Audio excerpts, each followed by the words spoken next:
नमस्कार good morning. आज February 21 तारीख शुक्रवार। आज दिन भरी अनेक बड़ गुरुत्वपूर्ण खबर गुड़िक आसी। आज आरंभ है मैट्रिक परीक्षा। अन्यपटे चाषी मान बड़ घोषणा कर राज्य सरकार। यह सहित जगन्नाथ मंदिर को नहीं उठिला विवाद। राज्य में अनेक नुआ योजना घोषणा कर राज्य सरकार। यह सहित विधानसभा टेक्निक खबर रही। तेज आसतु आज सकाल आसी 25 बड़ खबर उपर नजर पकाइबा। प्रथम खबर आज मैट्रिक परीक्षा। आज सारा राज्य में आरंभ मैट्रिक परीक्षा। उभय रेगुलार एवं एक्स रेगुलार पिला माने आज परीक्षा देबे। तेबे उभयंकर गोटे सेटिंग गोटे प्रश्नपत्र परीक्षा हेब। आज सकाळ 7:30 रे परीक्षा केन्द्र खोलिबो। परीक्षा पाई विभाग पक्षर समस्त पदक्षेप निया जायछि। 3029 परीक्षा केन्द्र रे परीक्षा कराजिबो। राज्य रे मोट 5,12,437 जन छात्र छात्री परीक्षा देबे। विभाग पक्षर 314 नोडाल सेंटर होइछि। सुरक्षा व्यवस्था मध्य कड़ाकड़ी करा जायछि। परवर्ती खबर दिन 11 ରୁ 3टा पर्यंत काम बंद निर्देश। बढ़िलाणी राज्य रे खरा। एथिपाई जारी हैला नुआ नियम। दिन 11 ରୁ 3टा पर्यंत काम कराइबा मना। श्रमिक मानंकु दिन 11 ରୁ अपराह्न 3टा पर्यंत काम कराइले दंड मिलिबो। ए नै श्रम और कर्मचारी राज्य बीमा विभाग तरफरु राजस्व कमिशनर समस्त जिलापाल एवं राज्य श्रमिक संगठन मानंकु निर्देशनामा जारी करिसंती। आगको प्रबल ग्रीष्म प्रवाह हेबा आशंका थिबारु एबेठारु निर्देशनामा जारी करिछि विभाग। जदि कौनसी अत्यावश्यक काम अछि तेबे सतर्कतामूलक पदक्षेप नेबाकु कुहा जाइछि। परवर्ती खबर राज्य में मिलबनी गहम। Ration card हिताधिकारी मानंकु मिलबनी गहम। पूर्व भली साधारण बंटन केन्द्र निज पसंद रे खाउटी माने चाउल सहित गहम उठाई पारिबे नाही। नुआ सरकार आसिबा परे विभागीय मंत्री एने आशा देखाइथिले कि गहम मिलिबो। मात्र निज कथा को बारंबार बदलाउचंती मंत्री।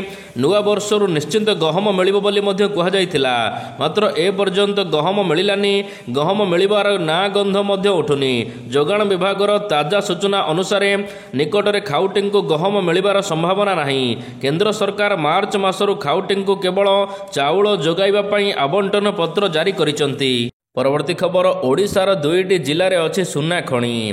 राज्य में 2टी जिले सुना खणीर संधान मिली। देवगढ़ और केन्दुझर जिले में सुना खणी ठाब होइछि। देवगढ़ जिलार आड़सा रामपला रे मिली सुना खणीर संधान। सेहीपरि केन्दुझर जिलार गोपुर गजपुर अंचल में सुना खणीर संधान मिली। एने विधानसभा उत्तर रखिंट खणी मंत्री विभूति भूषण जेना।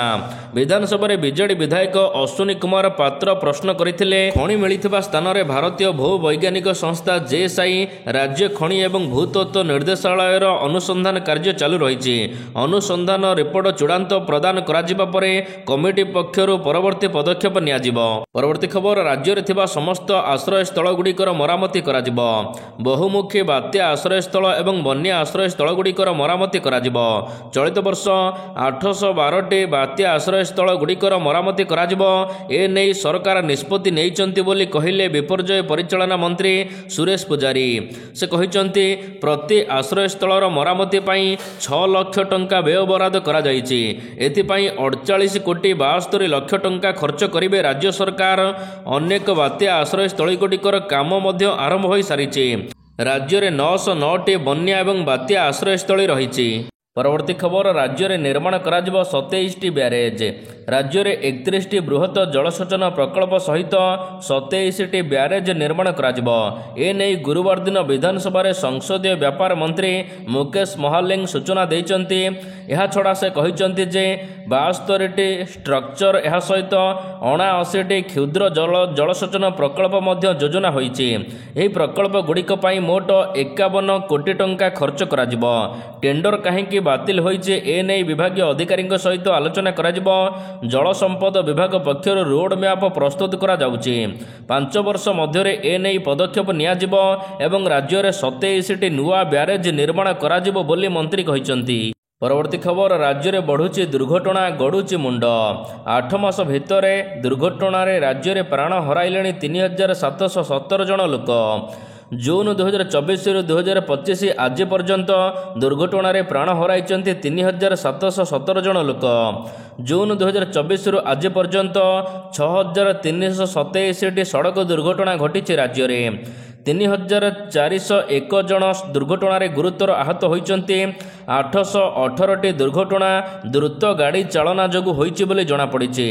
1052ଟି ଦୁର୍ଘଟଣା ବେପରୁଆ ଗାଡ଼ି ଚାଳନା ପାଇଁ ଘଟିଛି। ଏହା ସହିତ 46ଟି ଦୁର୍ଘଟଣା ମଦ୍ୟପାନ କରି ଗାଡ଼ି ଚଳାଇବା ପାଇଁ ଘଟିଛି। ସେହିପରି 4677ଟି ଦୁର୍ଘଟଣା ଅନ୍ୟାନ୍ୟ କାରଣ ପାଇଁ ମଧ୍ୟ ଘଟିଛି। ବିଧାନସଭାରେ ବିଜେଡି ବିଧାୟକ ଅରୁଣ ସାହୁଙ୍କ ପ୍ରଶ୍ନରେ ଏନେଇ ଲିଖିତ ଉତ୍ତର ରଖିଛନ୍ତି ପରିବହନ ମନ୍ତ୍ରୀ। ପରବର୍ତ୍ତୀ ଖବର, ରାଜ୍ୟରେ ଜବରଦଖଲକାରୀମାନଙ୍କ ଅଧୀନରେ ଗୋଚର ଜମି। ଜବରଦଖଲକାରୀ କବ୍ଜାରେ ଏବେ ଗୋଚର ଜମି ରହିଛି। 10,971.112 ଏକର ଗୋଚର ଜମି ରହିଛି ରାଜ୍ୟରେ। ଜବରଦଖଲରେ ଅନୁଗୁଳରେ ସର୍ବାଧିକ 2,914.424 ଏକର ଗୋଚର ଜମି ଜବରଦଖଲରେ ରହିଛି। କେନ୍ଦୁଝର ଜିଲ୍ଲାରେ 1,025.999 ଏକର ଗୋଚର ଜମି ଜବରଦଖଲ ହୋଇଛି। କଳାହାଣ୍ଡିରେ 941 ଏକର ଗୋଚର ଜମି ଜବରଦଖଲ ହୋଇଛି। ନବରଙ୍ଗପୁର ଜିଲ୍ଲାରେ 901.51 ଏକର ଗୋଚର ଜମି ଜବରଦଖଲ ହୋଇଛି। ଗଞ୍ଜାମ ଜିଲ୍ଲାରେ 473.981 ଗୋଚର ଜମି ଜବରଦଖଲ ହୋଇଛି। ରାଜ୍ୟରେ ମୋଟ ଗୋଚର ଜମିର ପରିମାଣ ହେଉଛି 11,20,798.592 ଏକର। ଏନେଇ ବିଧାନସଭାରେ ଲିଖିତ ଉତ୍ତର ରଖିଛନ୍ତି ରାଜସ୍ୱ ମନ୍ତ୍ରୀ ସୁରେଶ ପୂଜାରୀ। ପରବର୍ତ୍ତୀ ଖବର, ରାଜ୍ୟରେ 25 ତାରିଖ ପର୍ଯ୍ୟନ୍ତ ବର୍ଷା ସମ୍ଭାବନା। ରାଜ୍ୟରେ ଅନେକ ସ୍ଥାନରେ ଗତକାଲି ବର୍ଷା ହୋଇଛି। ତେବେ କିଛି ସ୍ଥାନରେ 40ରୁ 50 କିଲୋମିଟର ବେଗରେ ମଧ୍ୟ ପବନ ବହିଛି। ଏହା ସହିତ କିଛି ସ୍ଥାନରେ କୁଆପଥର ବର୍ଷା ହୋଇଛି। ବାଲେଶ୍ୱର ଜିଲ୍ଲାରେ ସର୍ବାଧିକ 17.6 ମିମି ବର୍ଷା ରେକର୍ଡ କରାଯାଇଛି। ଏହା ସହିତ ମୟୂରଭଞ୍ଜ ଜିଲ୍ଲାରେ ମଧ୍ୟ 3.8 ମିଲିମିଟର ବର୍ଷା ରେକର୍ଡ କରାଯାଇଛି। ସେହିପରି ଅନ୍ୟ ସମସ୍ତ ଜିଲ୍ଲା କେନ୍ଦ୍ରାପଡ଼ା, ଜଗତସିଂହପୁର, କଟକ, ଗଞ୍ଜାମ, ସମ୍ବଲପୁର, ଭଦ୍ରକ, ଯାଜପୁର, ଖୋର୍ଦ୍ଧା, ଜଗତସିଂହପୁର ଏସବୁ ଜିଲ୍ଲାରେ ବିଜୁଳି ଘଡ଼ଘଡ଼ି ସହିତ ବର୍ଷା ହୋଇଛି। ଆସନ୍ତା 25 ତାରିଖ ପର୍ଯ୍ୟନ୍ତ ରାଜ୍ୟରେ ବର୍ଷା ସମ୍ଭାବନା ରହିଛି। ତେବେ ଆଜି ଢେଙ୍କାନାଳ, ଭଦ୍ରକ, ଯାଜପୁର, କେନ୍ଦ୍ରାପଡ଼ା, ଜଗତସିଂହପୁର, କଟକ ଆଦି ଜିଲ୍ଲାରେ ଅନେକ ସ୍ଥାନରେ ବର୍ଷା ଏବଂ ଘଡ଼ଘଡ଼ି ସହିତ ବର୍ଷା ହେବ। ପରବର୍ତ୍ତୀ ଖବର, ଶ୍ରୀମନ୍ଦିର ଚାରିପଟରେ ଅଚଳ ହୋଇ ପଡ଼ିଛି ସିସିଟିଭି କ୍ୟାମେରା। ନେତା କିମ୍ବା କୌଣସି ଅଧିକାରୀଙ୍କ ଘର ହୋଇଥିଲେ ସାଙ୍ଗେ ସାଙ୍ଗେ କାର୍ଯ୍ୟକ୍ଷମ ହୋଇଥାନ୍ତା ସମସ୍ତ କାମ। ମାତ୍ର ଏହା ହେଉଛି ଲୋକଙ୍କ ସମ୍ପତ୍ତି, ଜଗନ୍ନାଥଙ୍କ ସମ୍ପତ୍ତି। ଶ୍ରୀମନ୍ଦିର ଚାରିପଟରେ ଲାଗିଥିବା ସିସିଟିଭି କ୍ୟାମେରା ଅଚଳ ହୋଇ ପଡ଼ିଛି। ବାହାର ପରିକ୍ରମା ମାର୍ଗରେ ଲଗାଯାଇଥିବା ମାଳ ମାଳ ସିସିଟିଭି କ୍ୟାମେରା ଅଚଳ ହୋଇ ପଡ଼ିଛି, ଯାହାକୁ ନେଇ ପୁରୀବାସୀ ଅସନ୍ତୋଷ ପ୍ରକାଶ କରିଛନ୍ତି। 2024 ରଥଯାତ୍ରା ପୂର୍ବରୁ ଶ୍ରୀମନ୍ଦିର ବାହାର ପରିକ୍ରମା ମାର୍ଗରେ ଲାଗିଥିଲା ସିସିଟିଭି କ୍ୟାମେରା। 2025 ରଥଯାତ୍ରା ଆସିଲାଣି। କ୍ୟାମେରା ଲାଗିବାର ବର୍ଷେ ପୂରିଥିଲେ ମଧ୍ୟ ସିସିଟିଭି ସମସ୍ତ ଅକ୍ଷମ ହୋଇପଡ଼ିଛି। ପରବର୍ତ୍ତୀ ଖବର, ସମ୍ବଲପୁର ଜଗିବ ଏଆଇ କ୍ୟାମେରା। ସମ୍ବଲପୁର ଜଗିବ ଏଆଇ କ୍ୟାମେରା। ଅପରାଧ ରୋକିବାକୁ ସମ୍ବଲପୁର ଜଗିବ ଏଆଇ କ୍ୟାମେରା। ସାମ୍ବାଦିକ ସମ୍ମିଳନୀରେ ସମ୍ବଲପୁର ଏସ୍ପି ମୁକେଶ ଭାମୁଙ୍କ ସୂଚନା। ସମ୍ବଲପୁରର 65ଟି ସ୍ଥାନରେ 180ଟି କ୍ୟାମେରା ଲାଗିବ। ମାର୍ଚ୍ଚ 30ରୁ କାର୍ଯ୍ୟକ୍ଷମ ହେବ। ଏନେଇ ସମସ୍ତ କ୍ୟାମେରା। ଏଥିପାଇଁ ଖର୍ଚ୍ଚ ହେବ 5 କୋଟି ଟଙ୍କା। ପରବର୍ତ୍ତୀ ଖବର, ଲୋକନାଥଙ୍କ ପୀଠରେ ପଙ୍କ ଉଦ୍ଧାର ଏବଂ ଜାଗର ଯାତ୍ରା ପାଇଁ ନୀତି ନିର୍ଘଣ୍ଟ। ପ୍ରଭୁ ଲୋକନାଥଙ୍କ ପୀଠରେ ଜାଗର ଯାତ୍ରା ପାଇଁ ନୀତି ନିର୍ଘଣ୍ଟ ହୋଇଛି। ଚଳିତ ମାସ 24 ତାରିଖରେ ପଙ୍କ ଉଦ୍ଧାର ଏକାଦଶୀ ଏବଂ 26 ତାରିଖରେ ପାଳନ କରାଯିବ ଶିବରାତ୍ରି। ରାତି 3ଟାରେ ଉଠିବ ମହାଦୀପ। 24 ତାରିଖ ପଙ୍କ ଉଦ୍ଧାର ଏକାଦଶୀରେ ରାତ୍ରି 12:30ରୁ ଦ୍ୱାର ଖୋଲା ହେବ। 1:15ରେ ମଙ୍ଗଳ ଆଳତୀ ଅବକାଶ ନୀତି ଅନୁଷ୍ଠିତ ହେବ। ଦିନ 12ଟାରୁ ରାତି 10ଟା ପର୍ଯ୍ୟନ୍ତ ସର୍ବସାଧାରଣ ଦର୍ଶନ ଏବଂ ରାତି 11 ସୁଦ୍ଧା ହେବ ବଡ଼ ସିଂହାର। ସେହିପରି 26 ତାରିଖ ଜାଗର ଯାତ୍ରା ଦିନ ରାତି 12:30ରୁ ପହଡ଼ ଦ୍ୱାର ଖୋଲିବ। ପରବର୍ତ୍ତୀ ଖବର, ରାଜ୍ୟରେ ଗଡ଼ୁଛି 90 ଲକ୍ଷରୁ ଅଧିକ ଗାଡ଼ି। ଚଳିତ ଫେବୃଆରୀ 15 ତାରିଖ ସୁଦ୍ଧା ରାଜ୍ୟରେ ବିଭିନ୍ନ କିସମର ମୋଟ 90,26,569ଟି ଗାଡ଼ି ପଞ୍ଜୀକୃତ ହୋଇଛି। ବିଗତ 5 ବର୍ଷ ମଧ୍ୟରେ 9,688 କୋଟି ଟଙ୍କାର ପରିବହନ ଟିକସ ଆଦାୟ କରାଯାଇଛି ରାଜ୍ୟରେ। ବର୍ତ୍ତମାନ ସୁଦ୍ଧା 23,296ଟି BHରେ ପଞ୍ଜୀକୃତ ହୋଇଛି। ଏହା ସହିତ ଟିକସ ଖିଲାପ କରୁଥିବା ଯାନଗୁଡ଼ିକ ଠାରୁ ଦିନକୁ 100 ଟଙ୍କା ଲେଖା ଟିକସ ଆଦାୟ କରିବାର ବ୍ୟବସ୍ଥା କରାଯାଇଛି। ବିଜେପି ବିଧାୟକ ଟଙ୍କଧର ତ୍ରିପାଠୀଙ୍କ ପ୍ରଶ୍ନରେ ପରିବହନ ମନ୍ତ୍ରୀ ଏନେଇ ଉତ୍ତର ରଖିଛନ୍ତି ଗତକାଲି ବିଧାନସଭାରେ। ପରବର୍ତ୍ତୀ ଖବର, ପଶ୍ଚିମ ଓଡ଼ିଶାରେ କେତେ ଖର୍ଚ୍ଚ ହୋଇଛି ଏନେଇ ବିଧାନସଭାରେ ସୂଚନା ଦେଲେ ମୁଖ୍ୟମନ୍ତ୍ରୀ। ପଶ୍ଚିମ ଓଡ଼ିଶା ବିକାଶ ପାଇଁ ପଶ୍ଚିମ ଓଡ଼ିଶା ବିକାଶ ପରିଷଦ ଗଠନ ହୋଇଛି। ତେବେ ପଶ୍ଚିମ ଓଡ଼ିଶା ବିକାଶ ପରିଷଦ ପାଣ୍ଠିରୁ ମଞ୍ଜୁର ହୋଇଥିବା ପ୍ରକଳ୍ପଗୁଡ଼ିକ 2024-25ରେ କାର୍ଯ୍ୟାନ୍ୱୟନ ପାଇଁ ମୋଟ 15,84,64,000 ଟଙ୍କା ଖର୍ଚ୍ଚ ହୋଇଛି ବୋଲି ଏନେଇ ଏକ ଅଣତାରକା ପ୍ରଶ୍ନରେ ଉତ୍ତର ଦେଇଛନ୍ତି ମୁଖ୍ୟମନ୍ତ୍ରୀ ମୋହନ ଚରଣ ମାଝୀ। ମୁଖ୍ୟମନ୍ତ୍ରୀ କହିଛନ୍ତି 10ଟି ଜିଲ୍ଲା ପାଇଁ ଏହି ଅର୍ଥ ଖର୍ଚ୍ଚ କରାଯାଇଛି। ଅନୁଗୁଳ ଜିଲ୍ଲା ପାଇଁ 25ଟି ପ୍ରକଳ୍ପରେ 2,80,05,000 ଖର୍ଚ୍ଚ କରାଯାଇଥିବା ବେଳେ ବରଗଡ଼ର 353ଟି ପ୍ରକଳ୍ପରେ 29,14,45,000 ଟଙ୍କା ଖର୍ଚ୍ଚ ହୋଇଛି। ସେହିପରି ବୌଦ୍ଧ, ଦେବଗଡ଼, ଝାରସୁଗୁଡ଼ା, କଳାହାଣ୍ଡି ଜିଲ୍ଲା ପାଇଁ ମଧ୍ୟ ଟଙ୍କା ଖର୍ଚ୍ଚ କରାଯାଇଛି। ନୂଆପଡ଼ା ଜିଲ୍ଲାରେ ମଧ୍ୟ 179ଟି ପ୍ରକଳ୍ପ ପାଇଁ 8,98,00,000 ଖର୍ଚ୍ଚ ହୋଇଛି। ପରବର୍ତ୍ତୀ ଖବର, ବାପି ସର୍କଲଙ୍କ ନାଁରେ ଏତଲା। ବିଜେଡି ନେତା ବାପି ସର୍କଲଙ୍କ ନାଁରେ ଏତଲା ହୋଇଛି। ଶତାଧିକ ଡିଏଲ୍ଆର୍ ଶ୍ରମିକଙ୍କୁ ସାଥିରେ ନେଇ ପାରାଦୀପ ଆଦର୍ଶ ଥାନା ଅଧିକାରୀଙ୍କ ଦ୍ୱାରସ୍ଥ ହୋଇଛନ୍ତି ଶ୍ରମିକ ନେତା ପ୍ରକାଶ ତ୍ରିପାଠୀ। ବାପି ସର୍କଲ ଏବଂ ସମୀର ବିଶ୍ୱାଳଙ୍କ ନାଁରେ ଏନେଇ ଏତଲା ଦିଆଯାଇଛି। ପରବର୍ତ୍ତୀ ଖବର, ବଢ଼ିବ ସିଗାରେଟ ଏବଂ ତମାଖୁ ଦର। ଭାରତ ସରକାର ସିଗାରେଟ ଏବଂ ଅନ୍ୟାନ୍ୟ ତମାଖୁ ସମ୍ବନ୍ଧୀୟ ଉତ୍ପାଦନ ଉପରେ ସେସ୍ ହଟାଇ ଜିଏସ୍ଟି ବୃଦ୍ଧି କରିବାକୁ ବିଚାର କରୁଛନ୍ତି। ବର୍ତ୍ତମାନ ସିଗାରେଟ ଏବଂ ଅନ୍ୟାନ୍ୟ ଉତ୍ପାଦନଗୁଡ଼ିକ ଉପରେ ସେସ୍ ଏବଂ ଅନ୍ୟାନ୍ୟ ଟିକସ ବ୍ୟତୀତ 18% ଜିଏସ୍ଟି ଲାଗୁ ହୋଇଛି, ଯାହା ମୋଟ ପରୋକ୍ଷ ଟିକସକୁ 53%କୁ ପହଞ୍ଚାଇଛି। ବିଚାର କରାଯାଉଛି ଯେ ଆଗକୁ ଜିଏସ୍ଟି 40% ବୃଦ୍ଧି କରାଯିବ ଏବଂ ଏହା ଉପରେ ଅତିରିକ୍ତ ଉତ୍ପାଦନ ଶୁଳ୍କ ମଧ୍ୟ ଲାଗୁ କରାଯିବ। ପରବର୍ତ୍ତୀ ଖବର, ବିବାଦରେ ବେଙ୍ଗଲ ଜଗନ୍ନାଥ ମନ୍ଦିର।